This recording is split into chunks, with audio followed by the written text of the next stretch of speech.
ఇప్పుడు సందీప్ రెడ్డి వంగ గారి గురించి మాట్లాడుకుంటే ఆ, ఆయన సినిమాలో బోల్డ్ సీన్స్ లేని సినిమా ఉండదు. ఆ. మరి చిరంజీవి గారితో ఏమన్నా అలా ప్లాన్ చేస్తే జనాలు ఏమంటారు?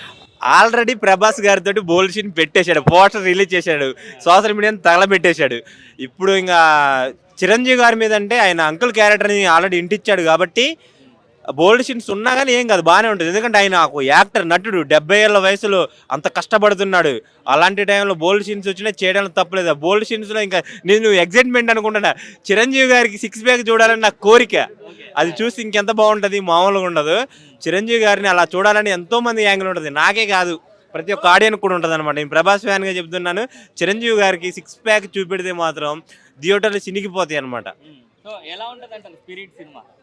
స్పిరిట్ సినిమా అయితే 2 బాంబులు పట్టకెళ్ళి సినిమాల ముందు పడేస్తారు ప్రభాస్ ఫ్యాన్ చేతి, అంత ఎట్లా ఉంటుంది, మామూలుగా ఉండదు. ఇంకా దాని గురించి మాటలు ఏమన్నా 2027 వచ్చిందంటే ఒకటే గుర్తొస్తుంది, స్పిరిట్. ఇంకంతే, ఏ మూవీ ఉండదు 2027 రికార్డ్.